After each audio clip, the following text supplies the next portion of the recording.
Chers étudiants, bonjour. Je me présente, je suis le docteur Boudiaf. Je vais vous présenter aujourd'hui le karyotype normal. C'est quoi un karyotype? Je pense que chacun d'entre vous connaît le chromosome. Le chromosome qui est la chromatine à l'état le plus condensé lors du cycle cellulaire, c'est au niveau de la métaphase. Donc le karyotype, c'est l'ensemble des chromosomes d'un individu, c'est-à-dire toute la garniture chromosomique qui est classée selon une nomenclature internationale. Hein? Donc, on va voir en détail comment, à partir d'un noyau, on va arriver à l'image, à cette image qu'on voit quand on parle de karyotype. Donc, vous voyez ici, c'est les chromosomes qui sont classés du plus grand au plus petit, en gros, et qui sont de 46 chromosomes chez l'être humain. Donc, plus précisément, c'est 23 paires avec une paire de chromosomes sexuels qui est de XX chez la femme et XY chez l'homme. Donc, avant d'entamer le karyotype, on doit d'abord détailler un peu le chromosome. Chaque chromosome est constitué de deux chromatides réunis par un centromère au niveau de la constriction primaire. La position de ce centromère va permettre d'individualiser deux bras du chromosome. Il y a le bras court pour P, donc pour vous rappeler P pour petit, et le bras long pour queue longue. Les extrémités du karyotype, on les appelle les télomères. Voici une image pour illustrer tout ça. Donc un chromosome, il est constitué, voilà, chromatide plus chromatide. Donc les deux chromatides sont liées au niveau d'une constriction qu'on appelle primaire qui est le centromère. Ce centromère va définir deux bras et par convention, toujours quand on va faire un karyotype, le bras court il est toujours vers le haut. Donc le bras court, le bras long et les extrémités des chromosomes, on les appelle télomères. Donc, cette position du centromère ou cette constriction primaire va nous donner trois types de chromosomes qu'on retrouve dans l'espèce humaine. Un quatrième type qu'on va vous présenter, mais qui n'existe pas chez l'humain, mais c'est bon de le savoir. Donc, on a quand le bras court est égal au bras long, c'est-à-dire que le chromosome il a vraiment la forme du X, c'est-à-dire que la constriction primaire est au milieu, on parle d'un chromosome métacentrique ou bien médiocentrique. Quand on distingue le bras court du bras long, on parle de chromosomes submétacentriques. Il faut savoir que c'est les plus fréquents chez l'espèce humaine. Et enfin, un troisième type de chromosome, c'est le chromosome acrocentrique. On voit pratiquement qu'il n'y a pas de bras court, c'est sous forme de satellite. Il représente ce qu'on appelle les organisateurs nucléolaires. C'est surtout, on retrouve surtout les gènes qui codent pour les ARN ribosomiques. Et on vous a dit, pour le télocentrique, il n'existait pas dans l'espèce humaine et il n'y a pas de bras courts. Il y a juste les bras longs qui sont liés au centromère. Donc, le karyotype, pour analyser un karyotype, qu'est-ce qu'on doit rechercher? Le karyotype va définir et décrire le nombre de chromosomes, c'est-à-dire combien de chromosomes on va trouver. Donc, il y a un comptage. Ce nombre, il doit être à 46 chez l'être humain normal. Il peut être plus, en bas, on peut avoir 47, 48, même un double, c'est-à-dire 69, etc., dans des cas assez particuliers, ou bien moins, le plus souvent 45 chromosomes. Le karyotype décrit aussi ce qu'on appelle l'aspect du chromosome, c'est-à-dire sa taille, sa forme, la disposition du centromère et la disposition des bandes. Vous comprendrez ce que sont ces bandes quand on va avancer dans le cours. Je vous ai dit au début que les chromosomes sont classés du plus grand au plus petit en plusieurs groupes et numérotés selon la nomenclature internationale ISCN. Jusqu'à présent, cette nomenclature, il y a toujours des mises à jour, etc. D'accord? Donc, c'est vrai qu'au début, on les a classés par groupe et vous allez voir que maintenant, c'est plus précis grâce au développement des différentes techniques. Donc voilà, donc le premier classement, c'était des chromosomes qui étaient colorés au Biemsa, donc c'était le classement du plus grand au plus petit, en gros. Donc un karyotype normal sous-entend 46 chromosomes sans anomalie structurale. Ça, c'est très important, on va le voir dans le cours prochain, c'est quoi les anomalies structurales. Donc, Le karyotype, il est représenté par 46XX chez la femme et 46XY chez l'homme. Pour écrire un karyotype, on met toujours le nombre de chromosomes qu'on a trouvé, une virgule, la garniture des chromosomes sexuels, c'est-à-dire soit XX, soit XY, et une virgule et d'éventuelles anomalies. Mais s'il n'y a pas d'anomalie, c'est juste le nombre de chromosomes avec la garniture de chromosomes sexuels. Donc, à la coloration au Guiemza, on va le voir, vous allez comprendre quand on va avancer, les chromosomes sont classés en groupes. Donc, le groupe A du chromosome 1 au chromosome 3, le groupe B de 4 à 5, pardon. Le groupe C, c'est le plus, où il y a le plus de chromosomes. Il englobe le chromosome X. Le groupe D, le groupe D et E, c'est pratiquement donc le groupe D, pardon, c'est le groupe des chromosomes acrocentriques, c'est les grands acrocentriques. Le groupe E, il englobe de 16 à 18. Le groupe F, c'est les petits, ils sont en forme de croix, vous allez voir, c'est juste pour avoir une idée. Et on fait le groupe G, c'est les petits acrocentriques. Désolé s'il y a un petit problème, c'est le 21 et le 22. Hein. Donc voilà, un karyotype avec coloration au Giemsa. Donc c'est ce qu'on faisait avant les années 70. On colorait tous les chromosomes. Ils avaient une coloration homogène. Donc on les classait par groupe parce que vous savez, comme vous voyez ici, on ne pouvait pas distinguer, par exemple ici, on ne pouvait pas vraiment distinguer entre le 4 et le 5. Donc c'est vrai qu'il y avait les indices centrométriques, il fallait vraiment mesurer, etc. Par exemple, même au niveau du groupe C, c'était pas évident de faire la différence entre les 10, par exemple, et les 8. Donc, on est classé par groupe. Hein, on est classé par groupe. Heureusement qu'il y a eu, à partir des années 70, une nouvelle technique de marquage qui a permis d'individualiser chaque chromosome. Donc, ces techniques de marquage, il y en a plusieurs. Donc, les plus utilisées sont les techniques R et G, hein, qui sont les plus utilisées au niveau des différents laboratoires. Il y a les techniques Q aussi, qui vont donner pratiquement les mêmes conclusions, les mêmes résultats que les techniques G. Et enfin, les autres techniques, on va les voir tout à l'heure. Donc, ces méthodes permettent de visualiser 300 à 500 bandes par lot haploïde de chromosomes. Vous allez comprendre ça aussi en avançant dans le cours. Donc voilà un karyotype avec des techniques de marquage. Vous voyez, c'est des chromosomes qui sont zébrés, une alternance de bandes foncées et claires pour individualiser chaque chromosome.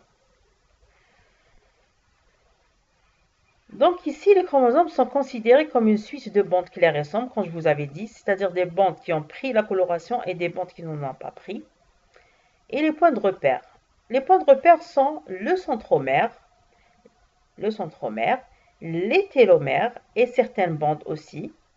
Et les bras chromosomiques sont divisés en régions, c'est-à-dire ici par exemple, région 1 et région 2. Et les régions aussi vont être subdivisées en bandes. Hein. Donc, c'est pour aller, c'est-à-dire pour pouvoir localiser par exemple une anomalie, un gène, etc. Donc, on va utiliser la région, la bande et éventuellement ce qu'on appelle la sous-bande. Hein, quand on a une résolution plus élevée. On va le voir tout à l'heure. Donc ici, le point de repère est défini par la ligne qui passe par son milieu. Les régions et bandes sont numérotées consécutivement à partir du centromère.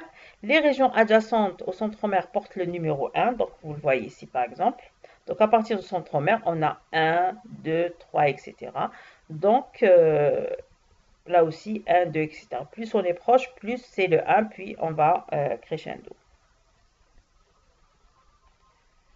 Donc, on a les régions, les bandes et éventuellement, je vous avais dit, les sous-bandes quand on a la haute résolution. Donc, ce qu'il faut retenir, ça c'est peut-être juste un petit exercice. Pour désigner une bande ou bien une région dans un chromosome, il faut spécifier le numéro du chromosome, puis le bras chromosomique, puis le numéro de la région et enfin le numéro de la bande. Ici, par exemple, 6P21, hein, c'est le gène du système HLA. Donc, signifie que le gène du système HLA est situé au niveau de la bande 1, de la région 2, allez, avec moi, du bras court du chromosome 6. D'accord? Maintenant, on va passer aux techniques d'obtention du karyotype. Comment on a fait pour avoir ce chromosome avec ses bandes, etc. D'abord, il faut faire ce qu'on appelle un prélèvement. Le prélèvement se fait à partir de cellules qui sont aptes à se diviser facilement. Pourquoi? Pour arriver à ce qu'on appelle la métaphase du cycle cellulaire. Donc, il faut des cellules très facilement divisables. En prénatal, c'est-à-dire chez le fœtus, si on veut faire un karyotype chez un fœtus, il y a différentes cellules qu'on peut utiliser.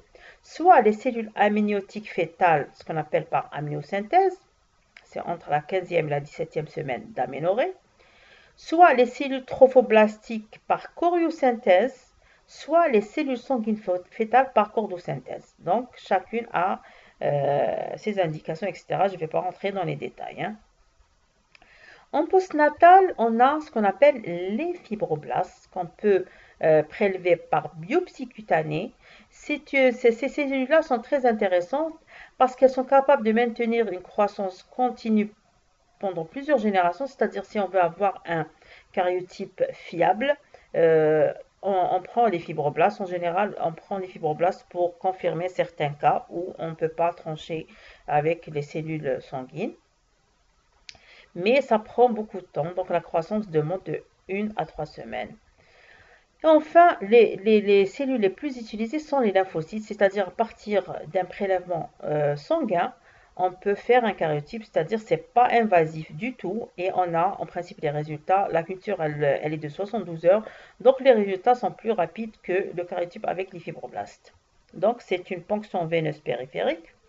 Le sang total est recueilli stérilement sur de l'héparine, un tube hépariné et une incubation en général de 72 heures pour arriver à un chromosome métaphasique, mais si on veut une étude plus fine, c'est en prométaphase, donc 48 heures. Et enfin, dans le diagnostic de certains cancers, on peut prendre les cellules de la moelle osseuse rouge hématogène, hein, c'est la fonction médulaire, et des cellules qu'on peut prélever directement à partir du tissu tumoral. Donc, c'est des cellules tumorales donc, qui sont en division permanente. Donc, pour vous devez retenir que les cellules les plus utilisées sont surtout les lymphocytes qu'on retrouve dans le sang total. Les étapes de la réalisation. Donc après le prélèvement, qui doit être fait dans des conditions d'asepsie rigoureuses, parce que si il y a des germes qui vont être prélevés avec les cellules, comme on va mettre ces cellules-là dans un milieu de culture, c'est comme les mauvaises herbes, c'est-à-dire que c'est les bactéries et les moisissures qui vont utiliser ce milieu de culture pour se développer et ne pas laisser les cellules se développer normalement. Donc, vraiment asepsie rigoureuse. D'accord? Donc, après le prélèvement, les cellules sont mises en culture. Je vais donner les étapes directement, puis on va expliquer chaque étape. Culture, blocage des mycoses, choc hypotonique, fixation, étalement, coloration, enfin analyse. On va voir chaque étape. Le milieu de culture est constitué d'un sérum. On utilise en général un sérum de veau fœtal parce que le sérum c'est la fraction du sang, hein. C'est pas le sérum des médicaments. Le sérum c'est la fraction liquide du sang, c'est-à-dire quelle est la différence entre sérum et plasma? Allez, question pour vous. Donc le plasma, il y a les plaquettes, le sérum, c'est juste la phase liquide. Donc, avec les facteurs de croissance, des antibiotiques, des antifongiques, bien sûr, et un agent mitogène. Cet agent, il est très très important. Sans l'agent mitogène, on ne peut pas déclencher la division. Chez l'être humain, on utilise surtout la phytohémagglutinine, qui est un agent mitogène extrait du haricot. Vous allez me dire quelle est la relation avec le karyotype. La phytohémagglutinine est une molécule qui va, vous avez très bien par exemple le haricot quand il est sec, il n'y a rien. Mais quand on commence à l'arroser, quand il est dans les milieux humides, il va commencer à germer. Et bien justement, c'est grâce à cette phytohémagglutinine, quand elle trouve le milieu adéquat pour germer, elle va inciter les cellules à commencer à se diviser. Donc, c'est un agent mitogène. Donc, pour obtenir des métaphases où le chromosome est à son état le plus condensé, on va laisser la culture en général 72 heures. À 72 heures, on va bloquer les mitoses à l'aide de la colchicine. Maintenant, on utilise le colcémide qui est de la colchicine synthétique, qui va bloquer la formation du fuseau mitotique pour que les chromosomes n'aillent pas vers les... pour que la division cellulaire s'arrête. Après le choc hypotonique, après le blocage des métaphases, on va faire ce qu'on appelle le choc hypotonique en utilisant une solution hypoosmolaire pour faire gonfler les cellules, c'est-à-dire que le liquide va rentrer à l'intérieur des cellules. Pourquoi, à votre avis? Pour que les chromosomes s'éparpillent à l'intérieur de la cellule, hein, pour qu'on puisse les analyser bien comme il faut pour que les chromosomes ne soient pas enchevêtrés. D'accord? Après le choc hypotonique, on va fixer ces cellules, hein, fixées par un mélange éthanol-acide acétique, pour que les chromosomes ne se dégradent pas. Il faut savoir que des lames de chromosomes peuvent rester des décennies, hein, grâce à cette technique de fixation. Puis les préparations chromosomiques sont étalées sur des lames. Ces lames sont séchées pour être soit colorées au Giemsa, qui est une technique très simple mais qui a été abandonnée, ou subir ce qu'on appelle un pré-traitement avant d'être coloré pour le marquage. C'est ce qui est utilisé le plus maintenant, c'est le marquage. Avant de voir le marquage, je vous montre ici une image d'une cellule qui est gonflée avec les chromosomes ici, qui sont éparpillés, hein. Donc c'est ce qu'on appelle une belle mitose, hein. Donc pour les techniques de marquage, je vous avais dit tout à l'heure qu'il y avait ce qu'on appelle les techniques de Bond pour individualiser chaque chromosome. Les techniques de marquage, il y en a plusieurs. Je vous avais dit tout à l'heure que les plus utilisées étaient les bandes G et les bandes R. Donc les bandes G, c'est une coloration au Giemsa après la dénaturation protéique par la trypsine. C'est-à-dire les lames séchées et un peu vieillies, on va les laisser quelques jours, puis on va les plonger dans des bains de trypsine. La trypsine, c'est quoi la trypsine? C'est une enzyme qui va détruire un peu les protéines. Puis on va colorer, ce qui va nous donner des bandes intensément colorées et des bandes faiblement colorées. Cette différence de coloration va dépendre de la richesse des régions en adénine, guanine et cytosine, thymine et cytosine, guanine. Hein. D'accord? Parce que vous vous rappelez, je ne sais pas, vous vous rappelez que les liaisons entre adénine, thymine et guanine, cytosine ne sont pas les mêmes. Hein.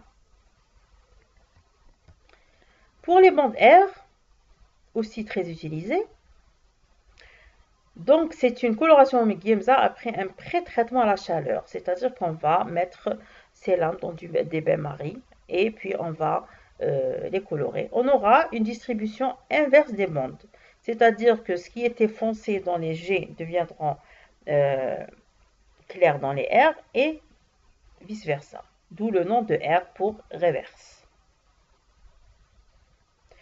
Les bandes Q, c'est des techniques en fluorescence. Ici, il faut avoir un microscope à fluorescence, à ultraviolet, et coloré à la moutarde de quinacrine. Hein, et il y aura les mêmes résultats que les bandes G. C'est-à-dire ce qui était foncé dans les bandes G va être fortement coloré, il va émettre fortement la quinacrine. Ce qui était clair en bande G va ne va pas beaucoup émettre la fluorescence. Les bandes C, c'est une technique pour mettre en évidence ce qui est surtout le centromère. Les bandes T aussi, c'est pour mettre en évidence les télomères. Et l'imprégnation argentique, c'est pour mettre en évidence les organisateurs nucléolaires, c'est-à-dire les acrocentriques. Vous comprenez par là que les techniques R, G et Q sont les techniques de routine, c'est-à-dire on commence toujours par ces techniques-là. Puis, on utilise les autres techniques, CT ou imprégnation génétique, selon ce qu'on recherche. D'accord? Ce n'est pas des techniques de routine, ça dépend de ce qu'on recherche.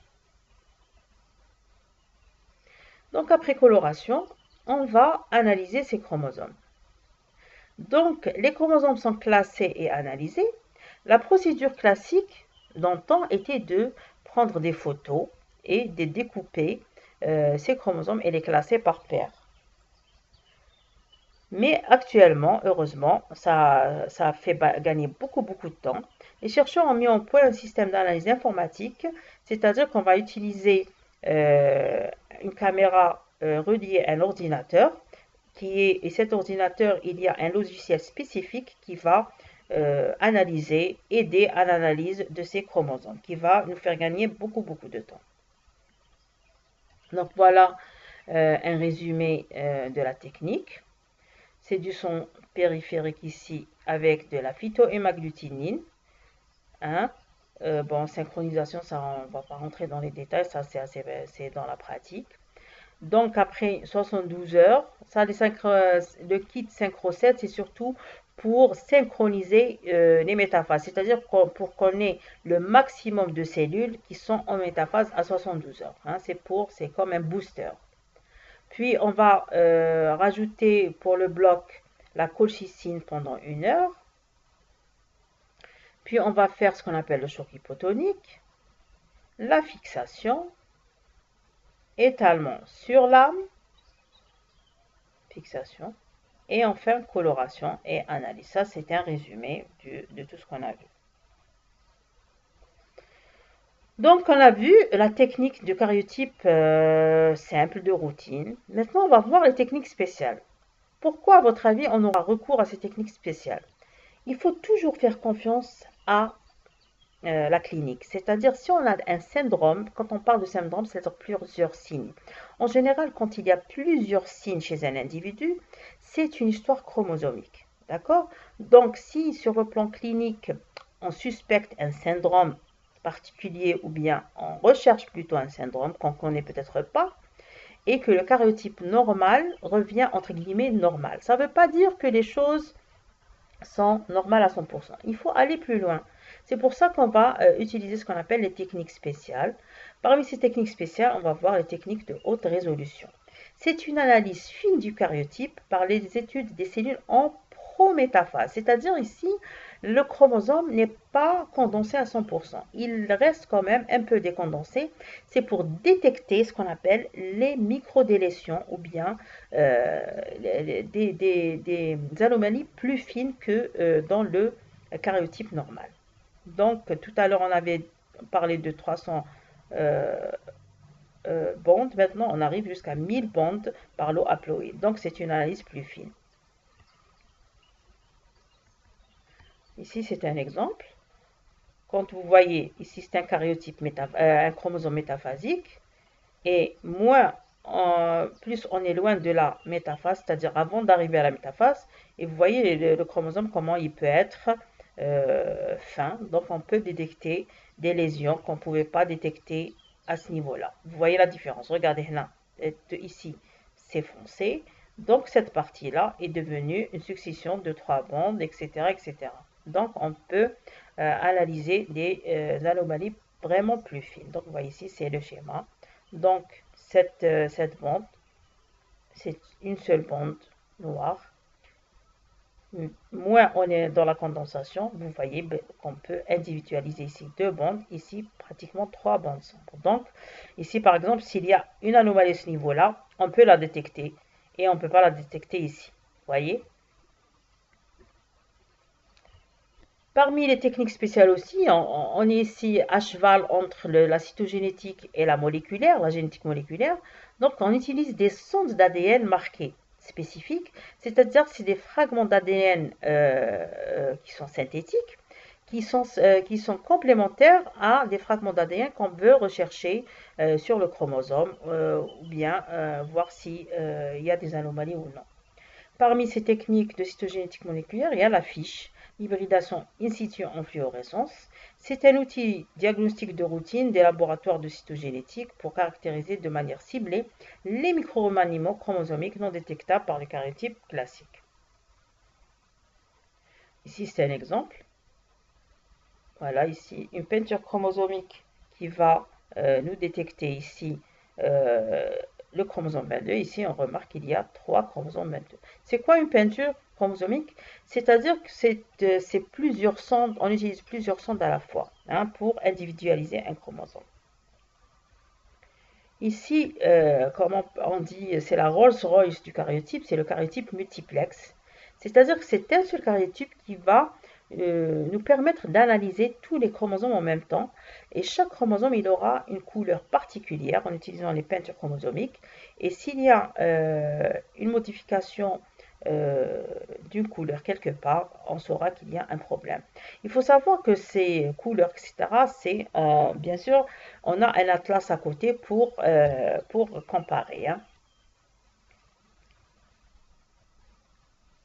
Et enfin, la puce CGH Array, c'est encore, on est dans la moléculaire pratiquement.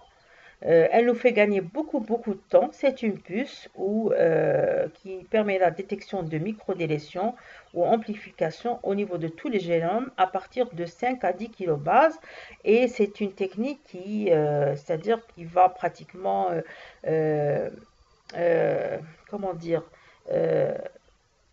elle va, comme si c'était un scanner de tout le génome pour détecter les microdélétions. Elle aussi, elle permet de faire gagner beaucoup de temps, mais ça reste quand même une puce assez chère. Voilà, voici l'image. Voilà. Donc, c'est l'idéal d'avoir ce type de matériel. On va parler de l'étude cytogénétique du noyau en interphase, c'est-à-dire que quand on dit cytogénétique, c'est vrai qu'en général, c'est le chromosome. Mais il faut savoir que il y a certaines techniques où on peut travailler sur le noyau interphasique, c'est-à-dire que la chromatine n'est pas condensée et le noyau n'est pas enfin la cellule n'est pas en métaphase.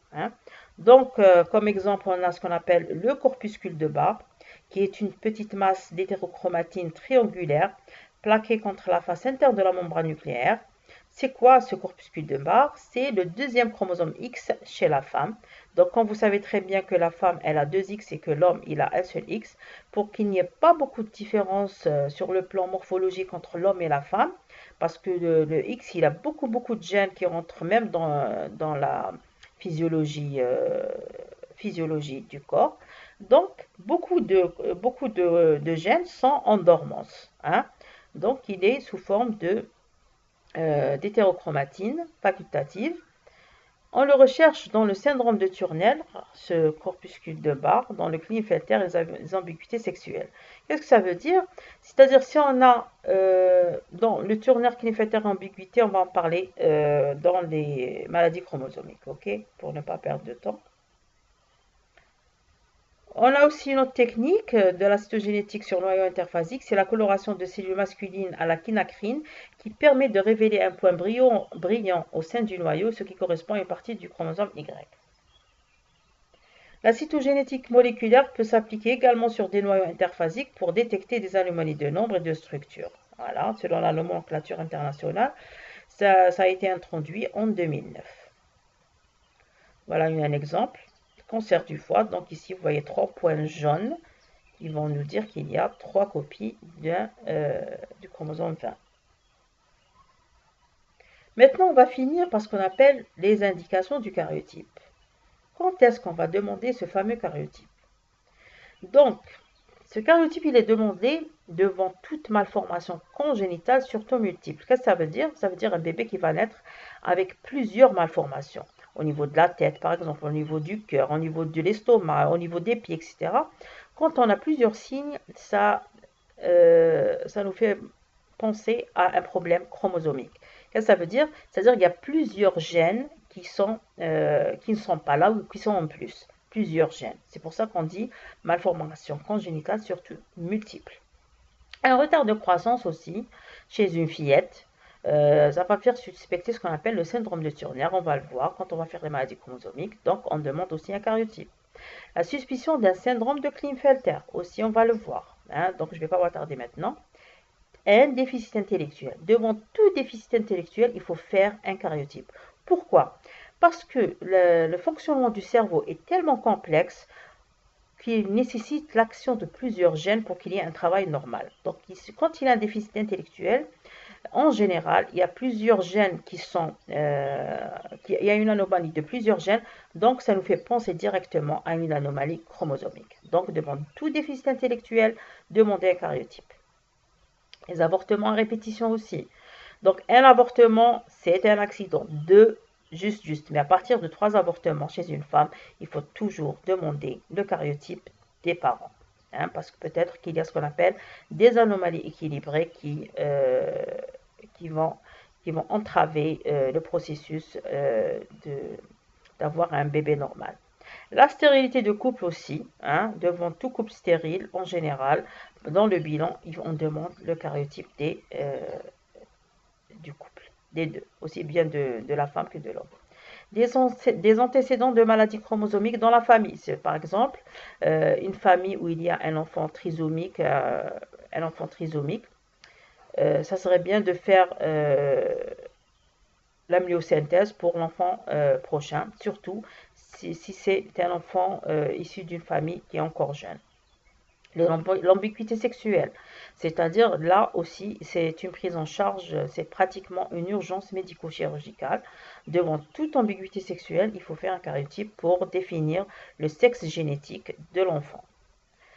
Dans certains cancers aussi, on a la leucémie myéloïde chronique à la recherche du chromosome Philadelphie et le lymphome de Burkitt qui sont, c'est-à-dire c'est des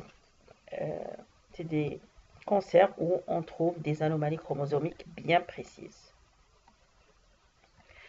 Donc, en conclusion, malgré l'évolution de la génétique moléculaire, effectivement, qui a fait de très grands pas, on arrive à faire pas mal de choses, le karyotype reste quand même un examen de première intention important afin d'identifier et localiser les anomalies, notamment dans le déficit intellectuel. Une fois l'anomalie identifiée, la biologie moléculaire peut prendre le relais pour affiner le diagnostic si nécessaire. Toutefois, devant tout syndrome clinique, si le karyotype est normal, il est nécessaire de pousser les investigations pour rechercher des anomalies plus fines. Voilà, donc c'est vrai que il y a beaucoup de techniques en évolution, etc. Mais le karyotype reste quand même, il a sa petite place parce que finalement, par rapport à la biologie moléculaire, il ne coûte pas très cher, hein, et il permet de régler beaucoup de problèmes avant d'arriver à la biologie moléculaire. Voilà, je vous remercie. J'espère que j'étais assez claire et que si vous avez des questions, vous avez mon email, il n'y a pas de souci, je suis à votre disposition.